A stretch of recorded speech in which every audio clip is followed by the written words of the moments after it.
It doesn't matter the situation into which you were born. You make a choice to remain there or come out of it. It's a choice. It's not the place where you live. It's not even the circumstances in which you find yourself. It's not the bad things that are happening to you. No. When you don't have the knowledge, things will be happening to you. When knowledge comes, you'll be in control. You'll be in control. Instead of having things happening to you, no matter what happens, it is not a to you thing. You'll be in control.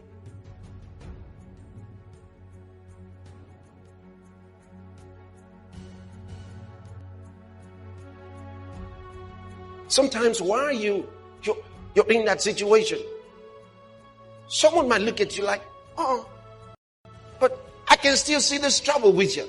You see, you're looking at the wrong thing. God, His word is absolute truth.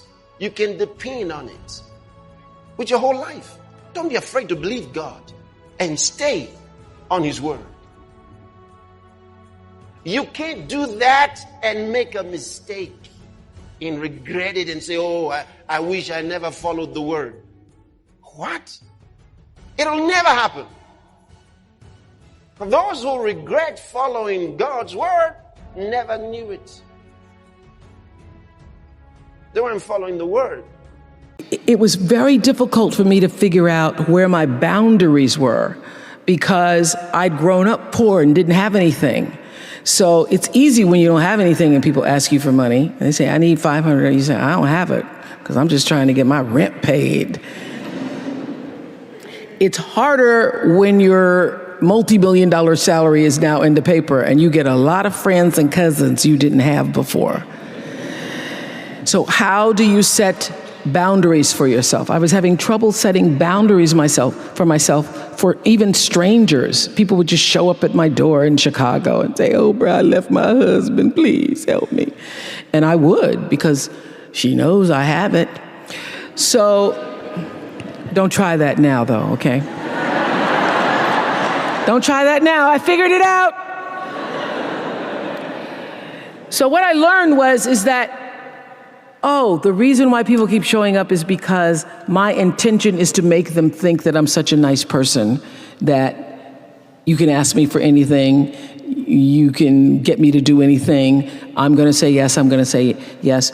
So when Stevie called me this time, I thought I'd try out my first no on Stevie. Let's start big.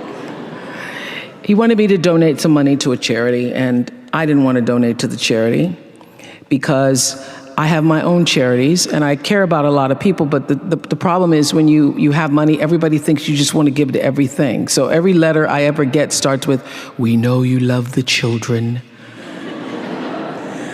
Yes, I do love the children, but somebody else is going to have to help the children. So I said to Stevie, no. And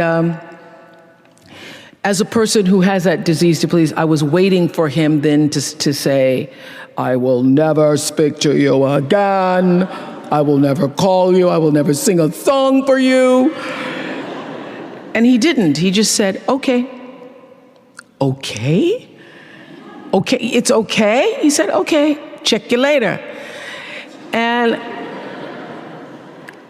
what I learned from that is, many times you will have angst and worry about things and put yourself in a state, like someone said this morning because their phone went off, they were mortified over a phone, I said, really?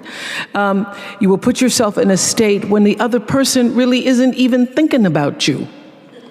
So learning that I could specifically determine for myself what the boundaries were for me, what I wanted to do give my money, give my time, give of my service to who I wanted to give it to when I did, that I get to make that decision. And just because you get 100 requests a week doesn't mean you have to try to fulfill all of that. Just because you have all of these demands on your time and on you doesn't mean that you have to say yes. You get to decide because you're the master of your fate. The captain of your soul, as William Ernest Henley said in Invictus. And understanding that really changed the meaning of my life in that I was no longer driven by what other people wanted me to do.